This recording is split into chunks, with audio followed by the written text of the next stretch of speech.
We are extremely driven by our need for acceptance and belonging. Now, why are we driven by that? Well, because if you look at most of human history, if we didn't have acceptance and belonging from the people around us, the tribe around us, and our caregivers, then we were thrown to the wolves. It was life or death. We were not safe. We are still running off that hardware that evolved over all these years, which is our subconscious, which only cares about our safety, survival, and comfort. So we are all conditioned to go out and outsource our self-worth, outsource our feelings of adequacy so that we can get validated and feel like a sense of belonging and acceptance. We outsource that to the external world. So we show up in this world in a way, and this is why we have an epidemic of people pleasers who put their own needs on the back burner and put everyone else's wants and desires in front of their own, and then they burn themselves out, and that ends up being a disaster.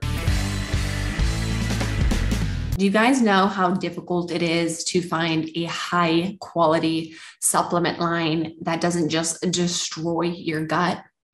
Most pre-workouts and post-workouts, or even like on-the-go snack options like beef jerky or protein bars, they're terrible for your gut health.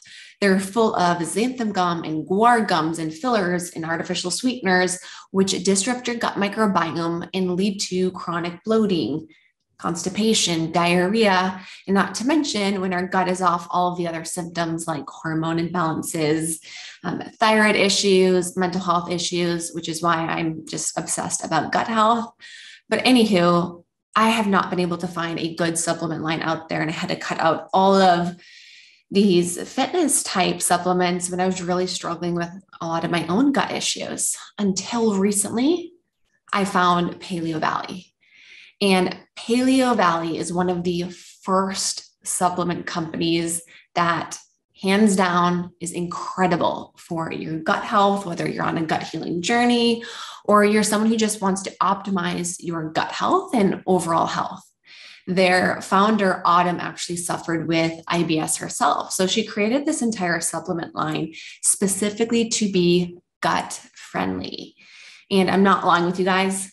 Their whey protein powder, which is grass-fed and finished, gum-free, artificial sweetener-free, no issues, no bloating, no constipation, no diarrhea, no upset stomach, which is literally like the first time in my entire life that I've not had issues with a protein powder. And they even have super yummy grass-fed and finished beef jerky sticks, which are made with a collagen casing instead of the typical citric acid casing, which is terrible for your gut health. And if you want to try out some of their other products, they even have a bone broth protein powder. I love adding that into whether it's like my oatmeal in the morning or my protein shakes.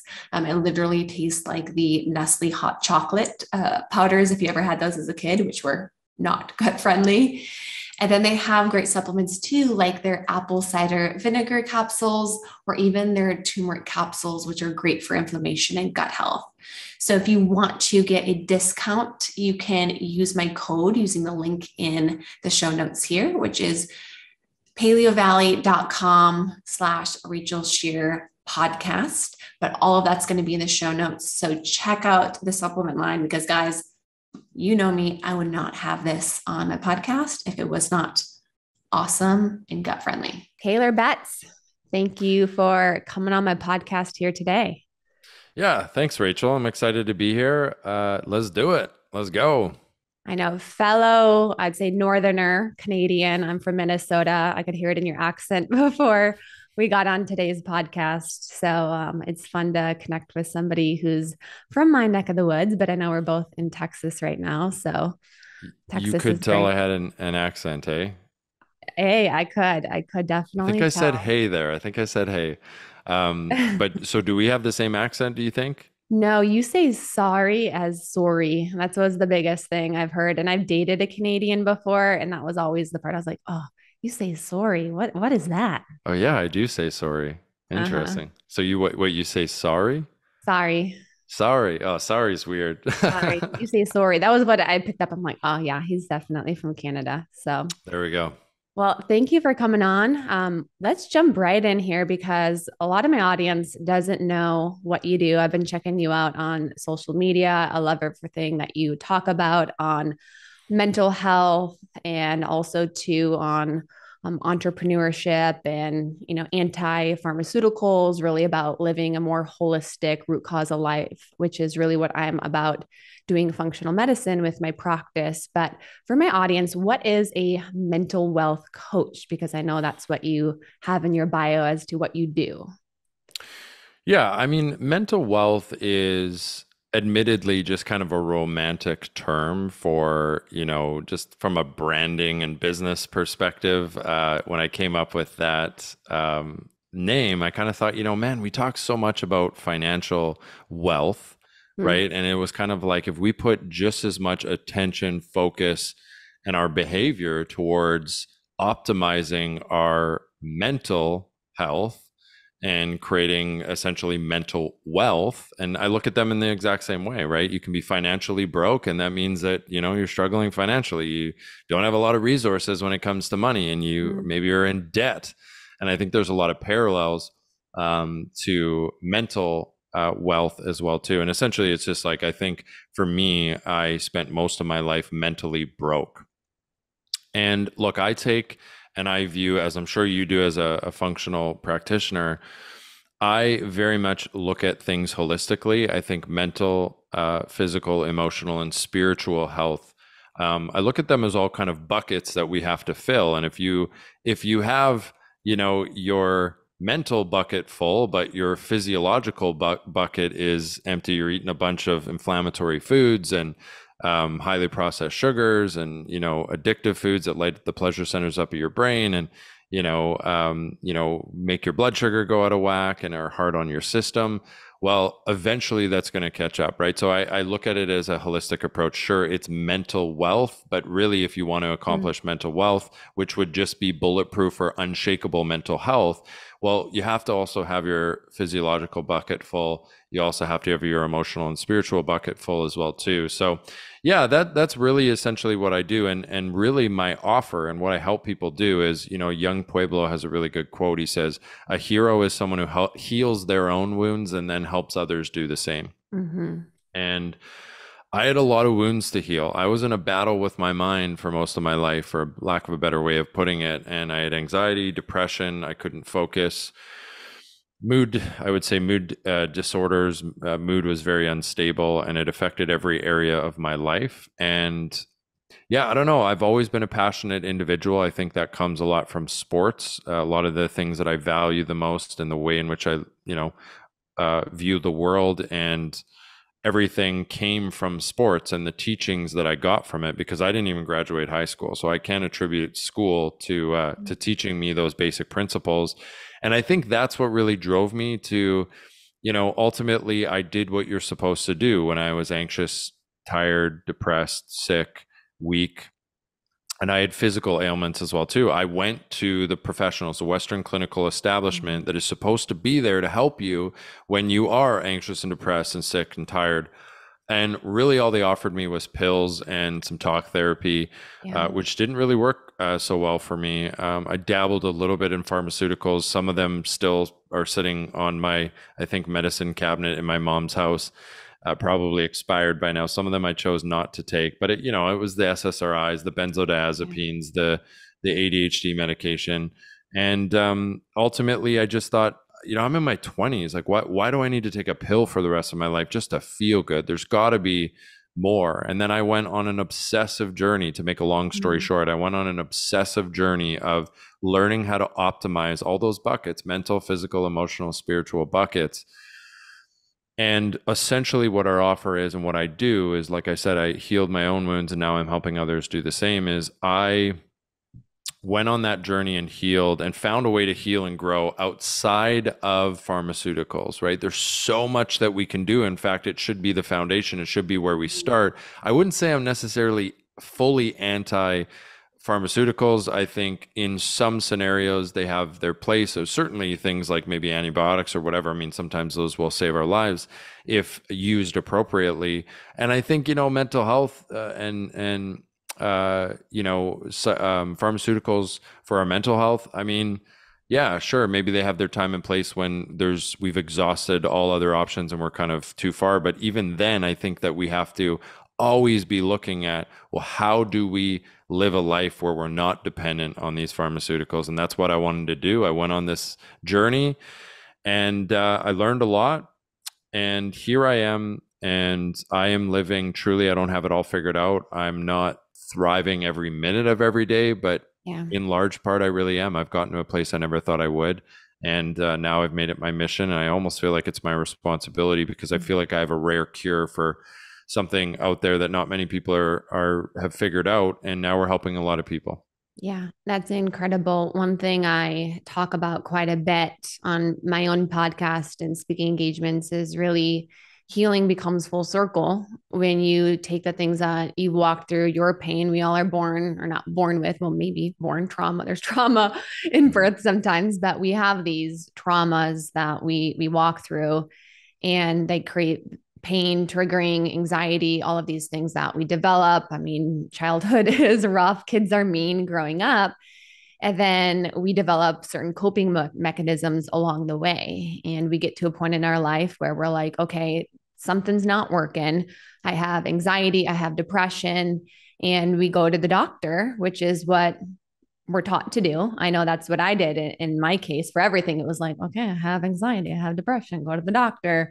I have gut issues, go to the doctor. And I remember one day just like having this laundry list of medications I was on for everything. You know, I was on birth control, and I was put on Lexapro, an antidepressant, at the age of literally 16 years old, where my brain is still developing. I was put on thyroid medication, and I just like had this long list. And I was like, you know what? I feel even worse. I'm not getting better. And for me, I ended up with a ton of gut issues and other things later on in life, which is a whole nother rabbit hole. But really, Western medicine failed me. And I agree with you when you say it's not that Western medicine is bad. We need it. Please, please, we cannot get rid of Western medicine at all. In certain scenarios, they're great. But I think what a lot of people go to Western medicine for is really these lifestyle related issues where even if they are food related things, which is lifestyle, yes, we say change your diet, do all of these things, but they really come from us not doing the work that we need to heal on ourselves in a lot of ways. So kind of coming full circle, I think what you're doing in terms of taking what you've walked through, healing from that, and then turning it outward, that's where healing really starts to become full circle. And in my opinion, that's really what abundance is. It's not being perfect and never having issues, but it's taking that and we create that purpose out of it. And like you said, you create this mission, you create this new path that you're like, this makes sense because I've walked through it, I've lived through it, and now I get to help other people do the same. And that's powerful. That's powerful in a lot of ways. Yeah, I think what we failed to realize in today's society, and I think this is truly how the average person has been conditioned, or what they would say that they believe is, when it comes to our overall health, like our metabolic health and metabolic dysfunction, if we're sick, if we're tired, if we have, psychological ailment, digestive ailment, autoimmune ailment, whatever it is, the average person has been conditioned to believe that that's not this big puzzle, and that a Western clinical practitioner is not just a little piece, which is the way I view it. It's like, okay, there is a time and a place for reactive protocols when you are sick in some sort of way, or you have metabolic dysfunction. Absolutely, you should be going to a doctor, getting their opinion. But I think what people mostly fail to realize is that we should have a health care team, and we should be putting more focus into preventative measures as opposed to reactive measures. And you mentioned it, like Western clinical professionals and Western medicine performs miracles. Like if I say this all the time, if I get in a car accident and like one of my bones is sticking out, I'm not going to go see my naturopath, or when I had an infection in my wisdom tooth, when, back, in the day, I actually think that could have been prevented because it was probably from, inflammatory diet, and, my immune system was low and all these different things, but maybe not, could be wrong, but that's just how I feel. But when I had that infection in my wisdom tooth and I needed antibiotics so it didn't spread, and get really ugly, well, I went to the emergency room and I got some antibiotics. Like there's a time and a place, but holy smokes. In particular, we could talk about COVID. I mean, that was just such a good exemplification of like, people just don't understand. Like when I say people, I just mean the general public. They don't understand that it's just the way they think. And this is because of the government and, marketing and just the narrative in general in society and how we were conditioned. It's to think that anyone in a white coat who's a Western clinical practitioner is like the end all be all when it comes to our overall health. And if we're sick, it's like sick care. And it's like, well, we should have a functional medicine practitioner. We should be working with someone on our nutrition. We should have someone for our mental health and our emotional health, and to start reprogramming the subconscious, healing our wounds. And we need all of those areas covered, and that's how you thrive. And what I'm really passionate about is kind of like really, I guess, educating people on like, hey, like get that healthcare team. And it's not just the doctor in the white coat. That's a small part of it. Yeah, I like the word you used of sick care, because I think if we were to use that word more, it would frame things differently for people overall, meaning I'm sick, go to the doctor. Yeah. Right. Versus, just thinking, like you said, of physicians in their white coat being the end all be all to fix every single problem overall. And what's unfortunate too is then we blame them, right? And we're like, it's their fault. One of the exactly. I say to my clients even too, I'm like, okay, you have to realize like they practice medicine. So also don't bash on them and get mad when they give you a medication. You went to a doctor who practices medicine. And when you have sick care, medicine is necessary. However, you went to the wrong person for dealing with these lifestyle related issues like depression and anxiety, and you can't lose weight, and that needs to be fixed from, or having support from somebody else in a lot of ways. Yeah, I 100% agree. I think it was talking to Scheer, we were talking about this, where he was, saying that like these clinical professionals, like in large part, they're doing their best. They really do care. They got into medicine to help people. I think for the most part, there's bad apples in every industry, but I think that we have unreasonable expectations on them, right? It's like, again, the healthcare. It's like, well, if they were really about healthcare, then they'd be asking you if your circadian rhythm was regulated. They'd be asking you about your micronutrient levels, and let's get those tested. Let's actually really do an in-depth analysis of your biomarkers. And I'm up to date on the latest of like what we found in terms of like biomarkers and how to actually read them properly. They'd be asking you about like, are you having deep, fulfilling, connecting relationships? How are your stress levels? Just check your stress hormones, like let's check your fasting insulin. Like, what's your diet like? Are you eating highly processed foods? Like, if they were really about healthcare, they'd be asking all of those things. But again, they're sick care. They're there to actually react to sickness when maybe preventative measures, maybe when it's too late. And I used to actually say that, I was mad at doctors because they weren't asking all those things. Same. And I think I've changed my opinion on that, where it's like, I think what they should, what I would prefer them to do, because quite honestly, now there are great doctors out there. Don't get me wrong. I'll give an example. Dr. Mike Hart, he's a good friend of mine. He's incredible. He's a great example of a physician who is actually going beyond maybe what doctors, he's doing his own research and really studying beyond just the sick care, the reactive approach. And it's incredible to see. But most doctors, I would say, they don't even know. Like, I don't think they know much about circadian rhythm and deep sleep cycles. I don't think they know about how do you even read biological markers appropriately, right? So I think that what I would rather them do is encourage them. And I have heard more doctors being accepting of someone going to see them and a functional medicine practitioner and working in unison. And that's a beautiful thing. And that's the way it should be. Yeah. I work pretty closely with a Western medicine gastroenterologist here locally in the area, Dr. Kenneth Brown. He's awesome. He does somewhat of a functional approach. He understands it very, very well, but he treats with antibiotics, medication, colonoscopy, endoscopy. And then very often he refers people over to me, or they're like, this is your diet.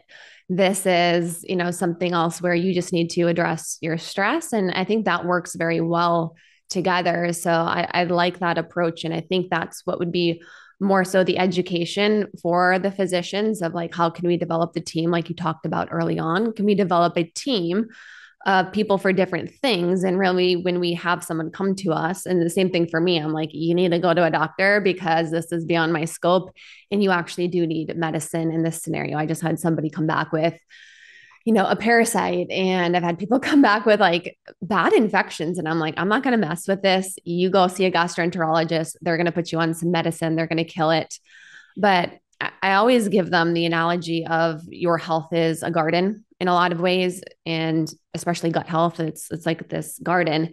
And when you have weeds growing in your garden, sometimes we need to get the weeds out of your garden. We need to spray weed killer fertilizer, which is not good for your garden. That's what medication is. That's what antibiotics are. That's what a lot of the other medications are that we're going to get on to treat these weeds, these things that are growing. But if we let these weeds grow, they are going to kill off literally all of the other fruits and vegetables and plants in your garden. So sometimes we're in scenarios where we need that. We need to get rid of the weeds in the garden. But if a lot of us only address the weeds in our garden, which is most Americans, right? Most people just only take the medications and they don't address the soil. Then they just have these weeds growing back all over again and all over again. And they're like, why do I keep struggling so much with this? I'm on insulin, I'm on all these other things. Why am I always depressed? And they just have all these weeds growing. So I think it is, okay, where are you at in your health journey? Do you have weeds growing? Maybe we need to treat that. That is Western medicine's job to do. That's what they're supposed to do. Don't expect them to address the soil. And if you are noticing you have weeds, though, you need to address the soil. You need to really address, why are you developing these things in the first place? What is really going on? Why are you chronically inflamed? Why do you have depression? And that's where functional medicine, working with a naturopath, people maybe on your mental health can help exponentially, for sure. Yeah, I love that analogy. I think that's really good, and it puts things into perspective. And I hope more of society, hears that analogy and that it resonates. And I think what I will say, I get frustrated with doctors is, I think, I see them very much be indoctrinated into the system, and I believe that they succumb to their biases a lot. And this is just me trying to take an objective view on things, particularly throughout COVID. This was exposed in my belief is that, you can just tell there's at the end of the day, there's a lot of money involved. And sure, if you want to say that I'm putting on my tinfoil hat, go ahead. I don't give a shit. I stopped caring about that a long time ago. I'm here to get to the objective truth. And I truly don't really give a shit. I want people's highest qualities of life, and I want people's highest qualities of health. So I don't care if a vaccine is it. Cool, I'll buy into that. If natural health remedies and holistic approaches and preventative medicine is it, then cool. Like, I don't care. I want people to thrive. But I think that it's very evident that there's a lot of money going around. There's a lot of power, and there's just a lot of people at the top that create that system that then teach the doctors. They go to school, they get their degree, and then they go into their office, and then the pharmaceutical rep comes in and they buy them a fancy dinner and they try and get them to sell their drug. And, I just think that I hate to use the word sheep, but I'm going to do the sheep and lion thing. I think there's a lot of people who are just asleep. And I don't even think at this point, I think with doctors, they're smart people. I think that there is a subconscious choice and decision to just take the safer route and to just bend over and just believe whatever that's being fed to them and be conditioned and not go outside of the narrative, because that will make your life a little harder. And then you'll get people who dislike you and criticize you and judge you. And for me, I'm just like, where are the fucking lions at? And they're out there. Where are the lions during COVID? Where are the doctors who I know, they know there's more to this? Where are the lions that were willing to actually step up and say, you know what? The answer isn't to just pump this experimental vaccine into every single human being on planet Earth, and that nothing should be questioned. you know, let's just say the science is settled and let's just keep pushing this to everyone. And sure, that might make your job easier. And there's something called groupthink. I just had Dr. Jerry Curatola on the episode yesterday. He's a biologic dentist, probably the best guy we could have on for oral health and the oral microbiome. And this guy is so fucking courageous. I have so much respect for him because he's going outside the narrative and he's saying, whoa, like we got to take a different look at what we're being taught as dentists is not actually the objective truth of what's best for your oral health. And that's really pivotal for the rest of your physiological health as well too. And he has the balls, whatever you want to call it, courage, balls, anything, he's got the courage to stand up and be disliked, get criticism, get pushback. And he's a fucking lion. And I think there's just a lot of sheep out there. These are smart people. I know they see it and they're choosing just to get indoctrinated into the system and stay comfortable. And I wish more would stand up. What do you feel like the root cause is for a lot of that? Is it just after money? I know that's a big driving force for most people, right? And I worked in a physician's office before I had my own practice, right? And it was even more of like a holistic type office. So I got to see, as his nutritionist at the time, like all of these reps coming in of like, here's this new medication and let's talk about it, and like all of the benefits and then the side effects, which actually the side effects are just still effects that we're having. We just don't market them, right, in a lot of ways. But they would come in and talk about how to promote this and get your patients on it. And, of course, like what the price was going to look like. And it was a business of them bringing in these medications. So I got to see that actually working, even though it was more of a holistic office. This physician, like he did ask a lot of those other questions, but it still was a business at the end of the day. And I'm like, okay, right. Everything is a business. Everybody wants to make more money, but is that really the big driving factor here? Or is there something even more beyond that? So I think money is a factor, but I do not think it's the biggest factor. I believe the biggest factor to undoubtedly, unwaveringly be our need for belonging, acceptance, love, care, and attention, and validation. We as humans are extremely driven as children, and then it carries into adulthood.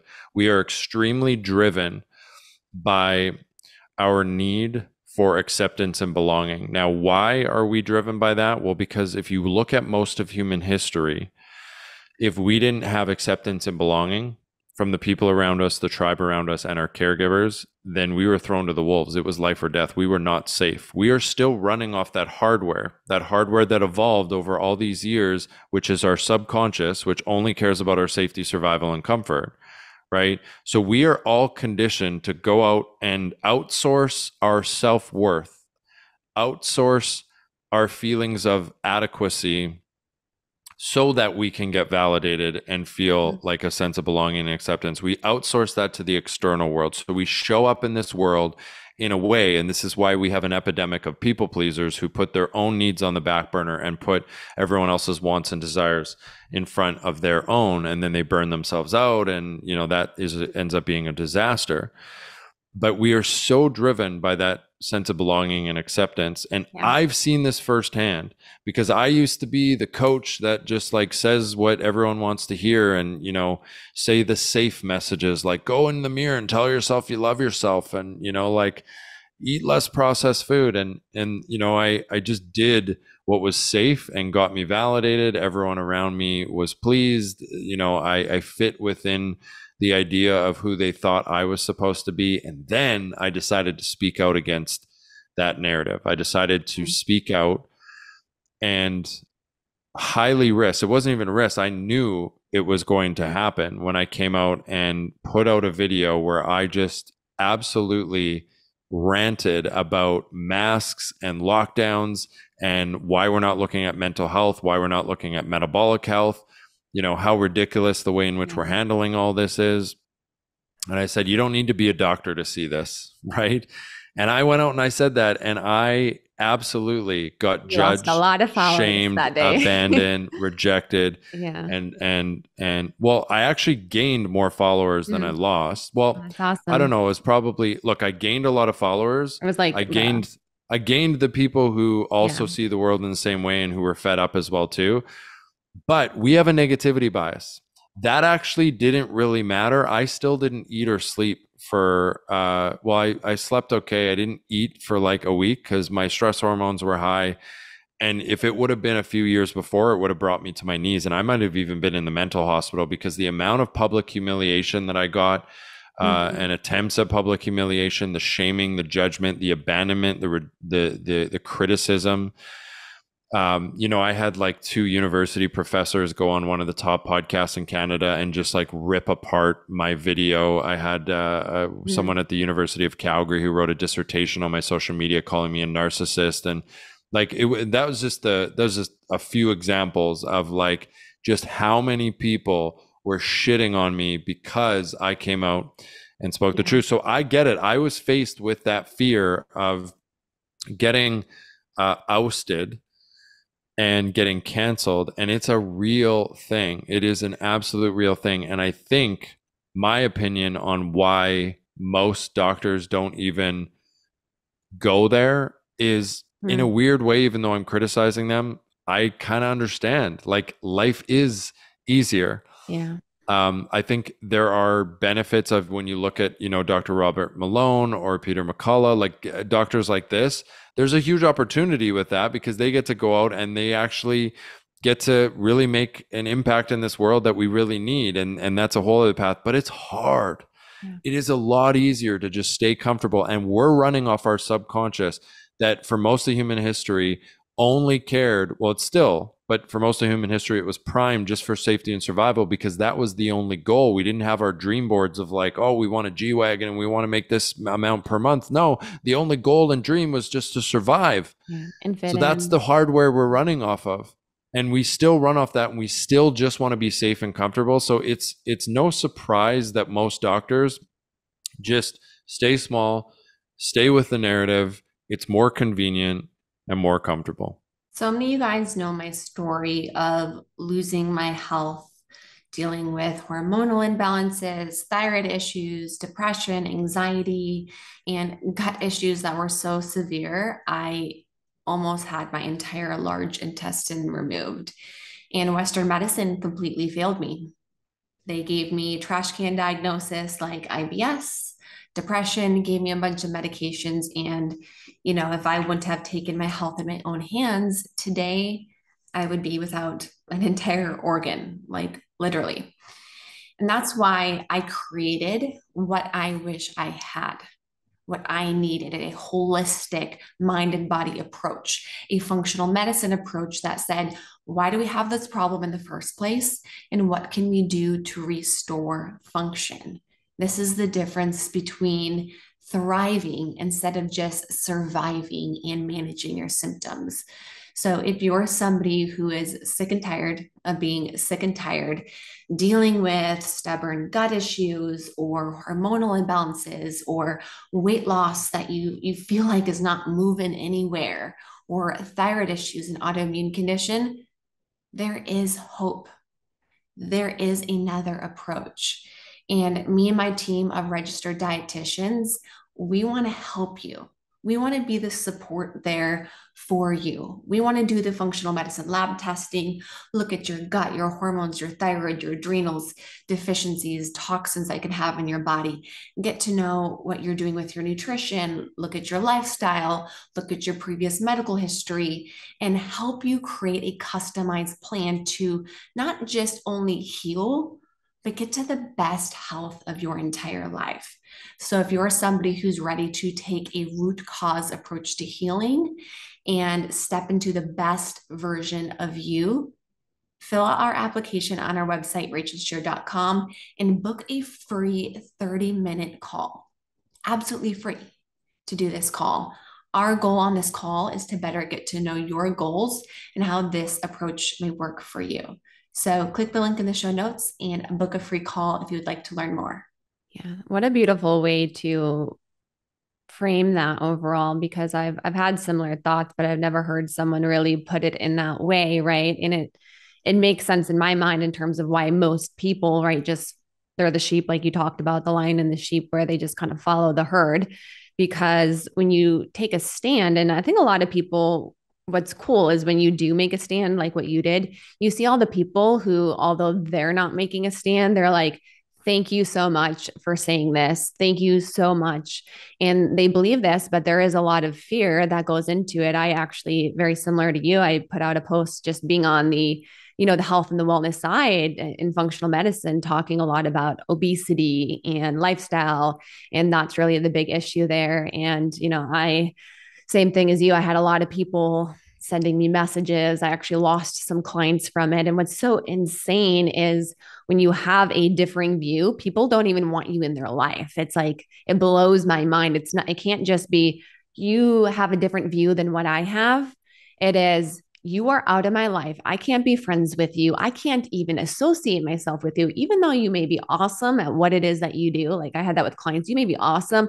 You may have helped me lose 30 pounds, heal my gut, do all of these things.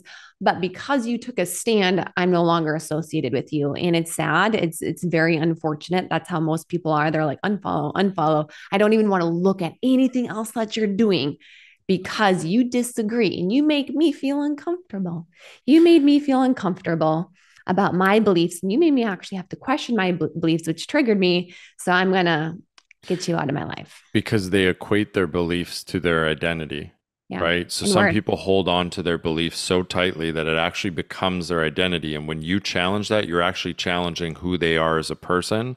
And that makes them feel extremely inadequate, which again goes back to our sense of belonging and acceptance. It's like someone like you who's kind of like an authority that they look up to because you're a health care practitioner, if I can call you that, or whatever fill in the blank label. They look at that and they say, she's challenging my belief, but ultimately who I am. And then they have an identity crisis. They feel threatened. And then that, brings up this, they feel unsafe, which then sets off their nervous system, sympathetic response. Then they're unconscious to it. If they were a conscious individual, they would just notice it and they'd be like, ooh, like they would literally investigate it and they'd become aware. And just like Viktor Frankl says in his Man's Search for Meaning book, he says, between stimulus and response, there is a space. In that space lies your ability to respond. In that response lies your growth and your freedom. So these people don't create a space. They don't become conscious and aware of it. They're actually unconscious. So what happens is the emotion comes up, they get triggered, they get angry, and then they unconsciously project out onto you and they try and cancel you. They try and judge you. They say, I'm not going to be a client. They tell me you're unfollowing. They tell you you're a narcissist. They tell you that I'm out. Like, I'm so disappointed in you, Kaylor. And it's like, I don't care, Sally Sue. It's like, I'm not here to fit into the idea in your head of who you think that I'm supposed to be. I'm here to be fucking me. Right. So get out of here with, you and your bullshit. And at the end of the day, they're hurting. Hurt people. Yeah. It's really just because of the deep internal battles that they're dealing with. And it really is just projecting out onto you. But if they were that conscious person, they would see it. They would be like, ooh, wow, Rachel's just made me feel anxious. Like, why? They would investigate it. They do the internal work. They take responsibility for it. And just like Viktor Frankl says, there'd be this space where instead of reacting and projecting out onto you, they could actually respond. And they could say, you know what, Rachel, the story that I tell myself in my head when you say fill in the blank is this. I just wanted to check in with you. Like, what's going on? Like, I actually have a differing opinion. Do you want to chat about it? I'm kind of getting curious. Instead of canceling you, I want to get curious. Yeah. That's what a conscious individual and a winner does. For sure.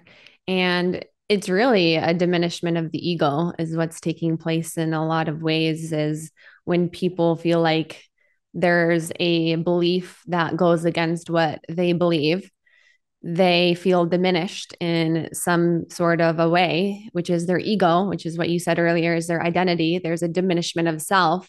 And we experience this all the time on a day-to-day basis, right? Whether there's someone you encounter, we're always like sizing people up. And as I've gotten into like a lot of my own ego work, it's insane to see like all of those reactions that come up when you're frustrated at somebody else, when you're triggered, when you get anxiety. It's really that ego. And in those moments when someone has a belief system that differs than yours or what you've known, even though if it's not correct, because a lot of people don't even care about the information, they want to be right.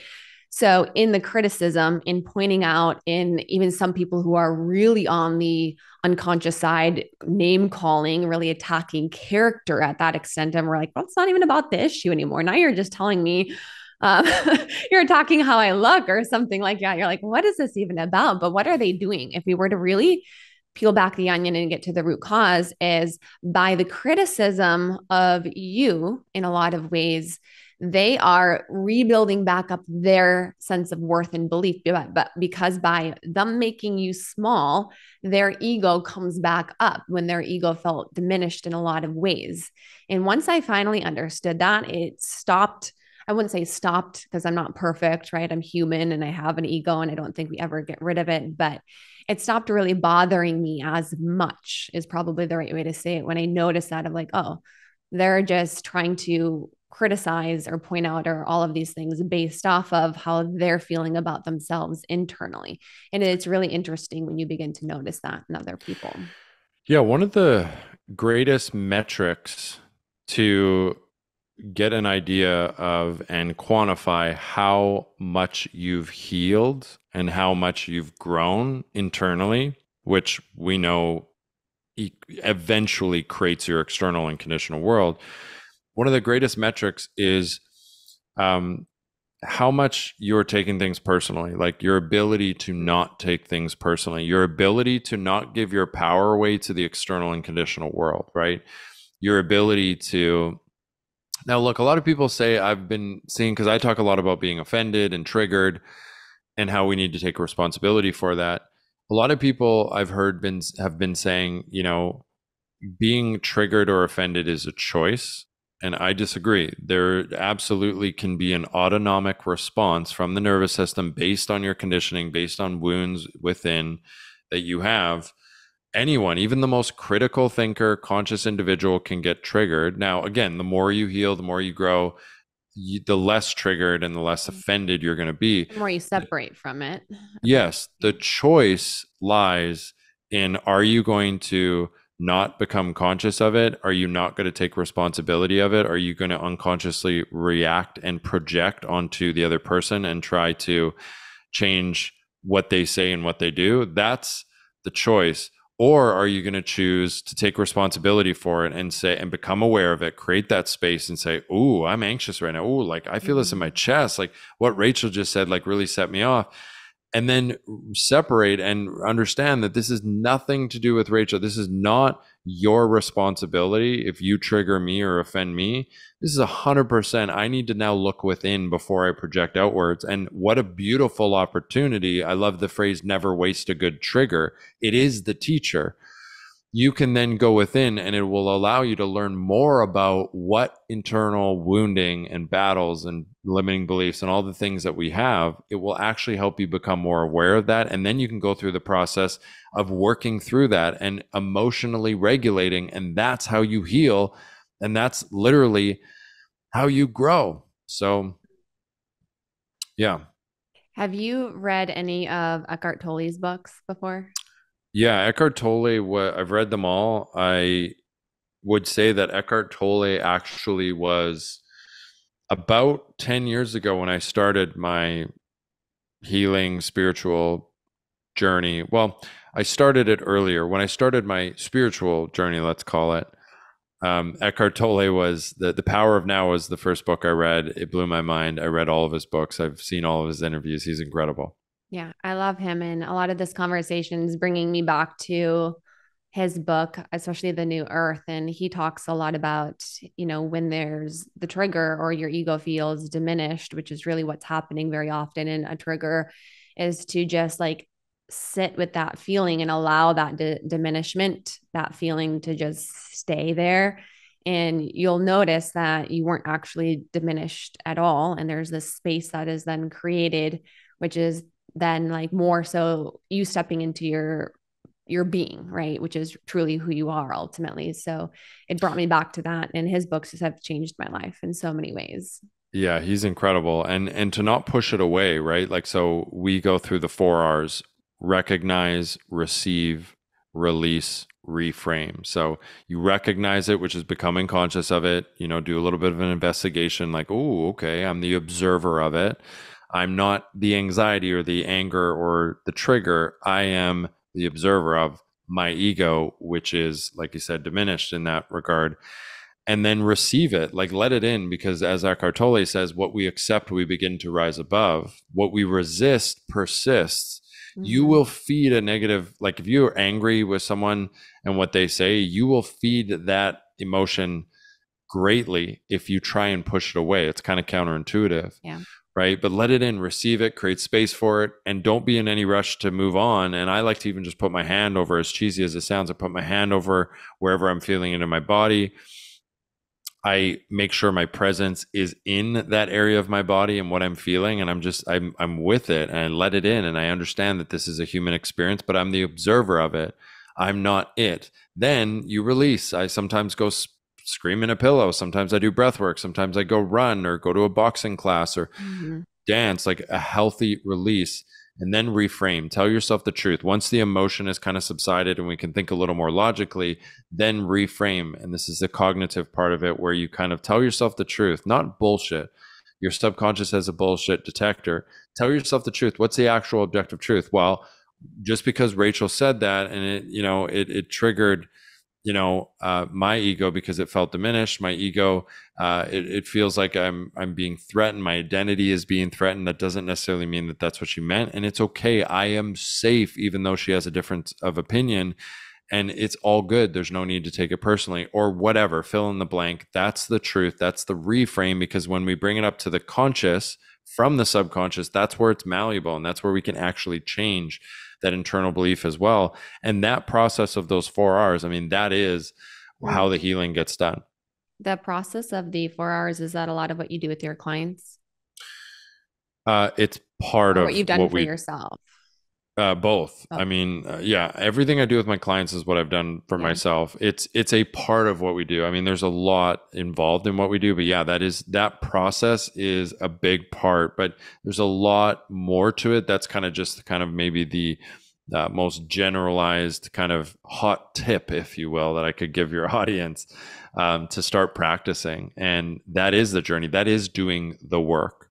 Yeah. And I know a lot of people listening right now are like, what did he just say? And what is he talking about? And if this is sticking with you right now, that's awesome. That means you are well into your healing journey and that you're already in that awakening process. If this is something where you're like, I don't know, this guy's talking a bunch of wooey stuff, I have no idea what he's talking about, like that is probably an indicator of there needs to be some healing and some awakening, because this isn't do I have things that need to be healed? Okay, if I do, we all do. Every single one of us has parts of us that need to be healed, that are playing a role in how we show up on a day-to-day basis, that are playing a role in our relationships. I always say every circumstance and every relationship we have is really a byproduct in the way in which we relate to ourselves. So relate to ourselves. What does that really mean? That is our relationship we have with ourselves. How are we viewing ourselves? What is really happening to our ego in that situation, which creates all of your circumstances. So literally every single moment you're in, and creates all of the relationships you have. So if you're looking at a circumstance in your life and you're like, I don't like this. I don't like what this is. It doesn't mean we're going to think everything is good. That's not what I'm talking about. There can be things that aren't what we say good or bad if we get into that. But there can be things that, don't necessarily create that triggering type response in us or lead to unhealthy relationships. So if you're someone who looks at your life, that is really a byproduct. And awakening, which I'd love for you to elaborate on what that is for my listeners, but awakening is really getting into a place of ownership. And ownership means I am owning that I am the creator of all of my circumstances and all of my relationships. So in the moments, I am more so paying attention to what's coming up for me and how I'm viewing myself, and what do I need to do to heal the way in which I'm relating to myself, instead of changing everybody else or blaming other people around us. So yeah, I like to define it as, or describe it as, as something that a lot of people have heard in taking your power back, and I know that's kind of almost becoming this like, cheesy kind of way of describing this process that a lot of coaches will throw out there. But I just, for description and learning sake, I think that that's probably the best way in which we can describe it is like, you either give your power to the external world, into the conditional world, and what that means is that you're giving the power over your inner peace, you're giving the power over your happiness, your joy, your internal state. You're giving that power to the external and conditional world. Now, what's the problem with that? Well, the problem is you don't control that, right? So it's like a rainy day, for example. Well, someone who has given away their power may actually have their day ruined because they were supposed to go hiking and this and that. And it's like, oh, now I can't do this and now I can't do that. And this freaking rain and I'm depressed. And that's giving away your power to the external world. Well, the problem with that is you don't control it.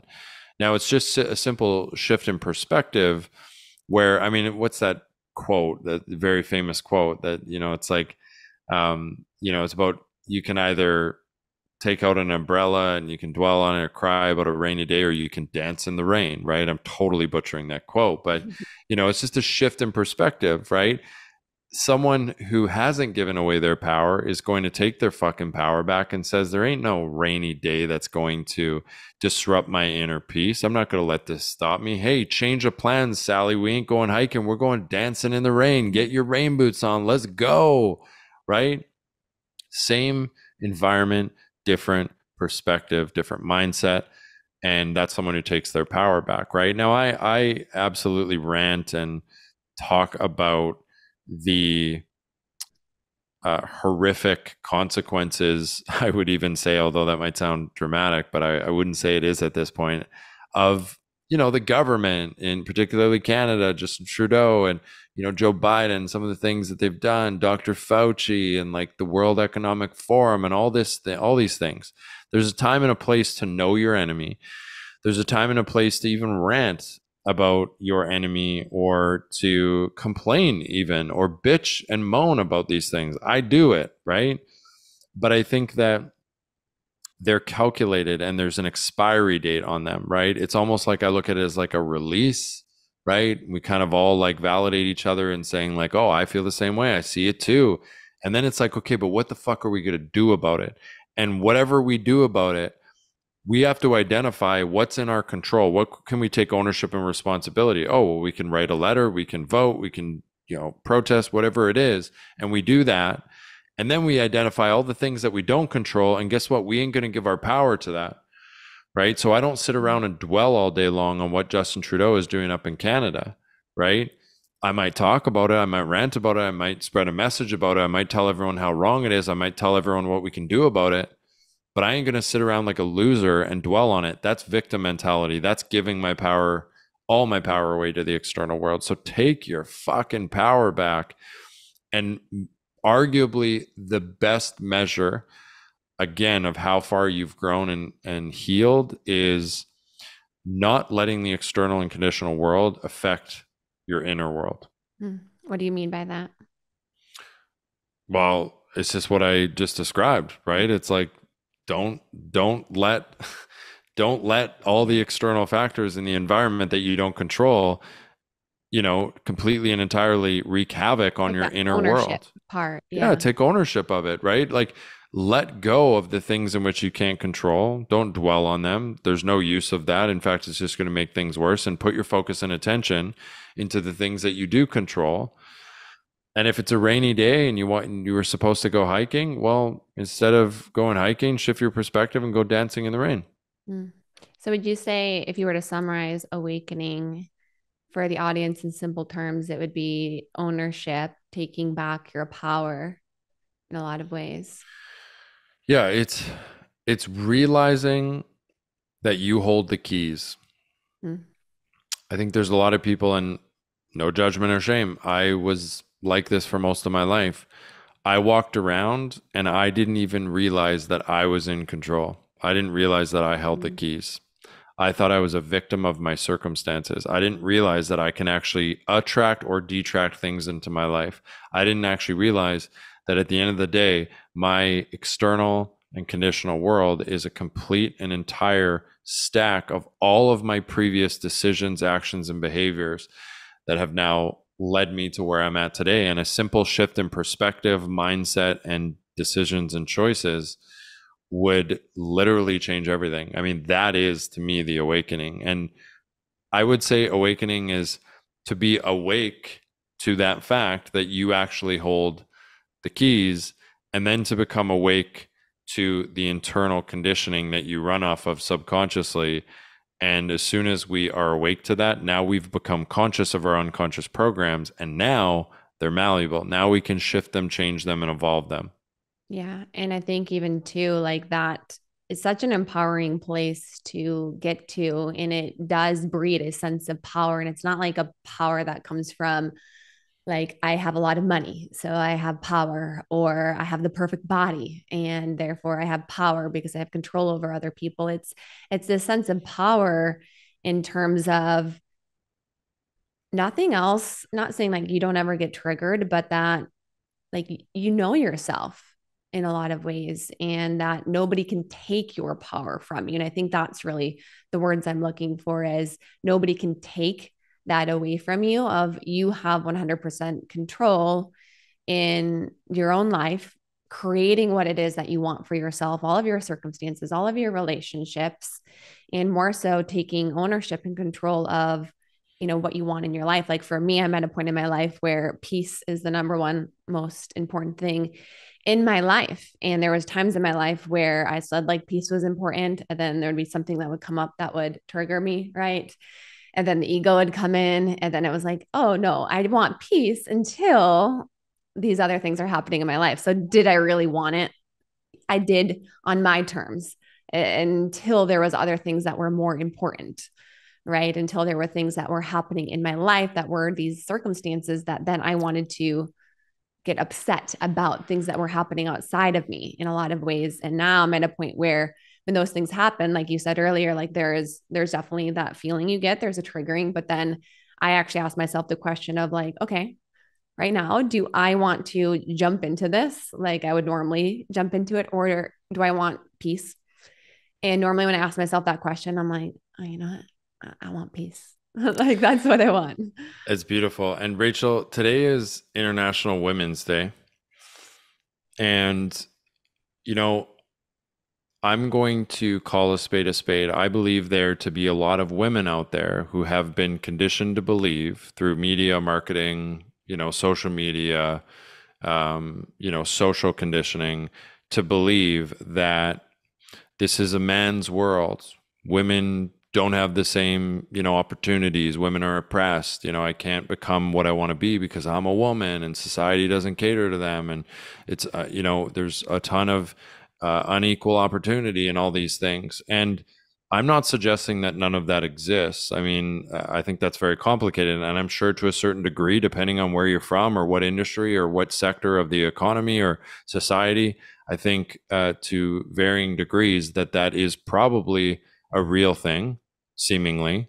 But you're sitting there with is that Baylor University behind you? Yeah. You're an authority in the health space. You're a functional medicine practitioner, correct? Yes, correct. So my point in bringing this up is I want people to really understand that you have two directions in which you can go. You can buy into that women are a victim of circumstance in a society that is a hierarchy and they're oppressed, and women just are not, it's a man's world and all these beliefs. And I want people to understand how much that's actually going to affect the outcome of their life. And that if they live with those beliefs, well, guess what? Our subconscious is primed to validate our internal beliefs.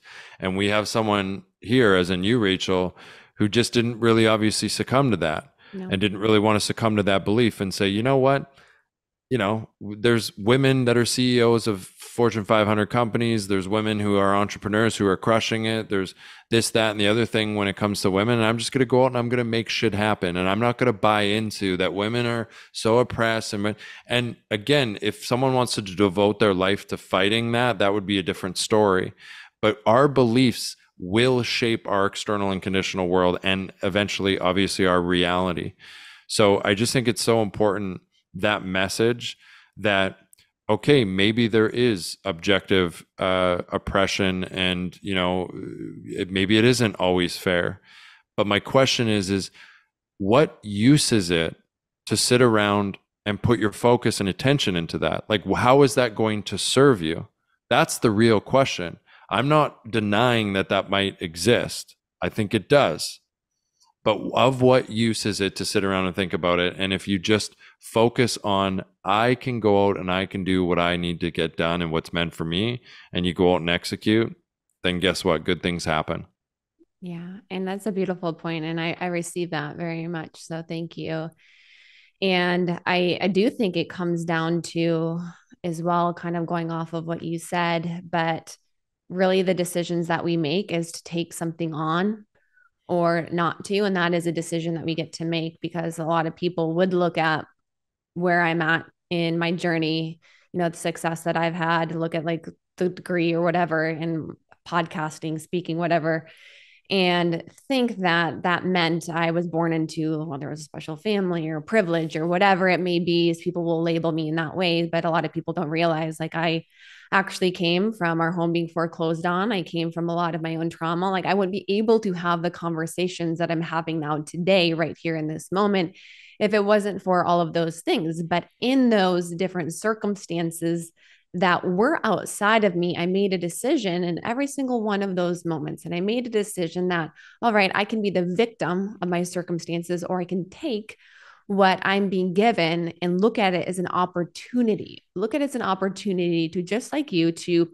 heal from it, to take that, turn that into my purpose, turn it outward, and then help other people do the same. And, one of the biggest things I preach about as an entrepreneur, as I said, look, this isn't about wealth. This is about abundance. I am after creating an abundant life, and wealth is just financial success. But abundance is a complete 360, right? Abundance means, like, I came from absolutely nothing. And if I were to follow my family footsteps, I would probably still be that. I'd be broke. I'd be in shitty relationships because I didn't have any kind of standards for myself. I wouldn't have the freedom, and I wouldn't be doing what I'm doing. But because of the decisions I've made, I've created an abundant life, which truly is health, relationships, my connection to God, my connection with myself, and really knowing myself and feeling like I have a sense of purpose that isn't outside me, but that has came from within me, that have then turned outside of me ultimately. And I think that's what's so cool of being able to be that example for other people like you, and to have these conversations overall. And I think that is for sure what people need to see beyond just right? We see the accomplishments and the labels, but really seeing, okay, there's a lot more there. Yeah, it's a really good point. I mean, I've been called, I've been asked to acknowledge my privilege just because I'm a white male. There's a lot of assumptions that are made about me as just a white male, which, quite honestly, and this is not to play victim because I'm highly against that, but I'm pretty sure that that's actually racism. To me, that's what I thought racism was, but it doesn't work for white people. It doesn't work for white people. They get a pass. But if you're a white male, you don't get to be racist. Exactly.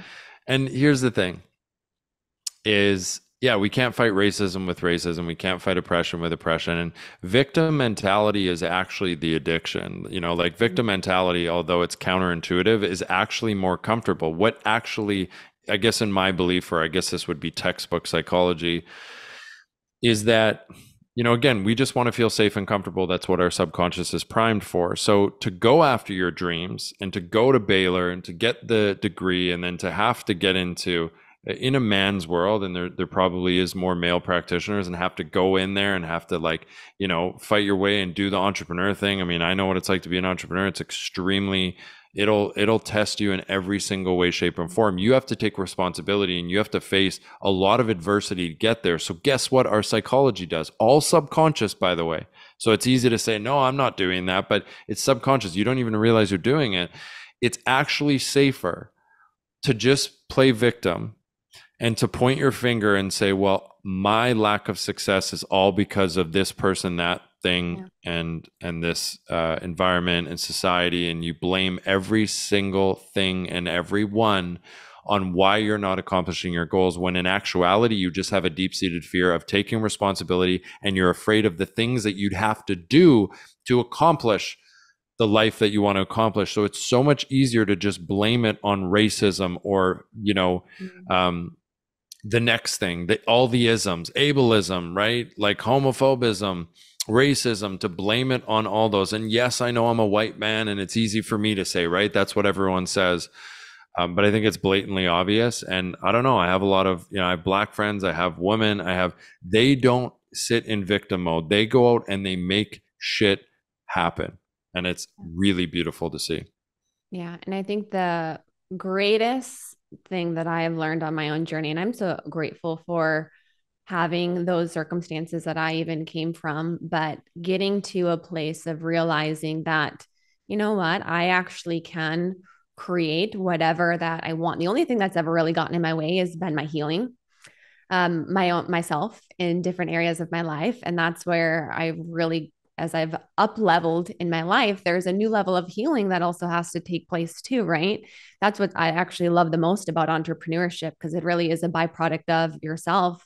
And as I've done my healing and I've gotten more into the being and the doing, is what I call it a lot of, because entrepreneurship is a very masculine place to be in. And I was on that extreme side for a while. Then I had to kind of come back and get into my being and my doing, because I couldn't get to that next level with how I was operating in a lot of ways. Like we can get to a certain point in entrepreneurship, also forcing our way there, right? Like we can get here, but to get it to really where we want it to go, but also not sacrifice the things that really matter most to us, which, talking about an abundant life, really is actually relationships, health. For me, a core value is intimacy with myself and God, and relationships. Without sacrificing that, I had to get to a new level. And it wasn't doing or learning any other skill or anything like that. It was getting to a next level of my own healing to be able to show up differently in the work that I was doing ultimately. And I think that is my favorite thing. And for anybody listening, when you can get to that place of, okay, I can truly, truly create whatever it is I want. But the only thing in my way, it's not the person, it's not the circumstance, it's not what happened to me, it's not the family I was born into, it's not my race, it's not my gender, it's not any of that. It is truly my own level of healing. And when we realize that, I think that is really where we step into our superpower in a lot of ways. Yeah, and I agree, and very well said. And I think that it's interesting because, like, a lot of people would take this as that we're disempowering people, right? Whereas to me, this is the most empowering message you can get. It's like, hey, you're not a victim of your circumstance. You don't have to be a victim to oppression, racism, or even, look, I'll even flip it onto me. You don't have to be a victim to who's in power, right? Like I'm a pureblood, right? I'm actually an illegal immigrant in the United States right now. I got in, I snuck my way in because I'm not even allowed to be here because I didn't get the you know what. So it's like, if I were to just sit around, I'm very conscious of not just sitting around. And, there are people who literally are in Canada right now crying and sulking and complaining that they can't get into the United States because they didn't get the you know what. And I've been in 3 times. I don't sulk and sit around. I look at what are the solutions. There's got to be a way. There's a fucking solution to everything. And I've found 2 different ways that I can get in because I didn't invest my time and energy in sitting around and complaining about it. Now, will I make a video or a post about how wrong it is? Yes, I will, because I think those messages are important and I think it actually helps. Why I actually think those messages are the most important to put on social media is because I'm actually trying to desensitize people to all those messages so that more people feel comfortable talking about it, right? That might be the most powerful thing among other things. But I don't sit around and say, oh my God, I can't get into the United States. No, I make it happen. There is a solution Or just to F everything. the government. It's all their fault. I can't get in. I'm just Exactly. complaining about it. Exactly. On And there's social people who are media. blown away. They're like, how did you get in? It's like, guys, Second. if you take ownership and responsibility, you find a way to live your life despite what, the government is doing. And yeah. I love this conversation. I could keep talking with you for hours. What would you say is your opinion of an abundant life? What does that look like to you? So I think that an abundant life, a couple things come to mind.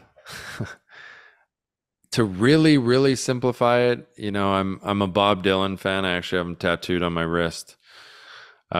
He has his definition of success that I think is really great, and I think that it would apply to abundance as well too, because I think abundance and success are, maybe in some respects the same word, same meaning.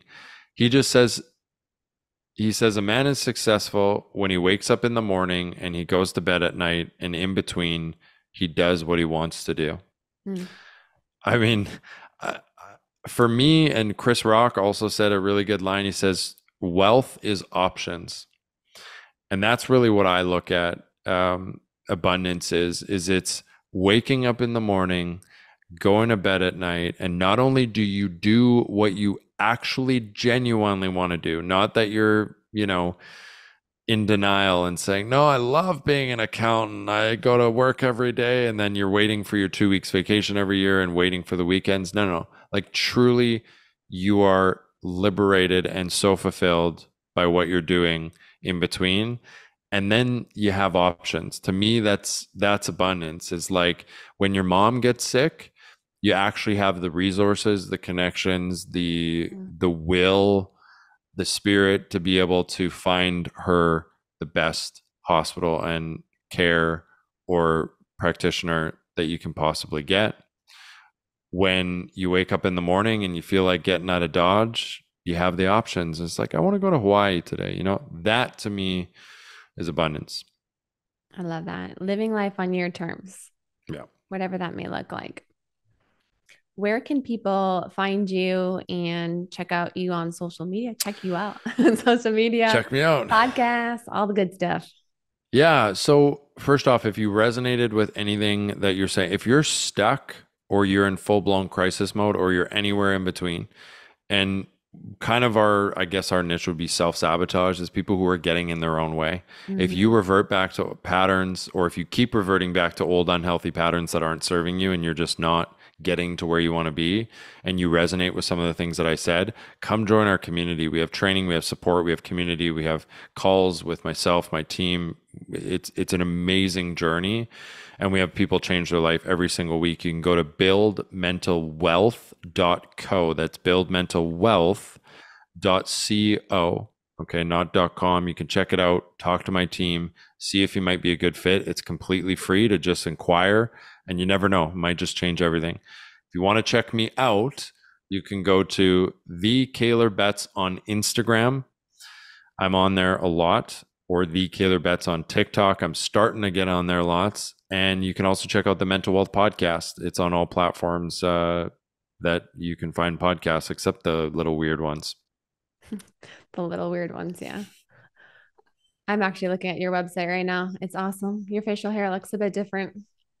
But Her website, yeah. Do you mean, is that the buildmentalwealth.co that you're looking at? Yeah, buildmentalwealth.co. Okay, that's a landing page. So yeah. But go there if you guys resonate with what I've been talking about. Now you guys all have to go watch the video on YouTube to be like, what does this facial hair look like? Well, there we go. We will put all of this in the show notes. We'll have Kaylor's coaching, Instagram. We got his TikTok, his podcast, his Spotify. We got all his links. So it's all going to be in the show notes. Just click above while you're listening to go check him out, learn more about his coaching if you want to work with him. He's incredible, as you guys have heard today. So thank you again so much for coming on, Kaylor. It's been awesome. Yeah, thanks, Rachel. I'm sorry that I was 8 minutes behind. You're good. This has been Scheer Madness.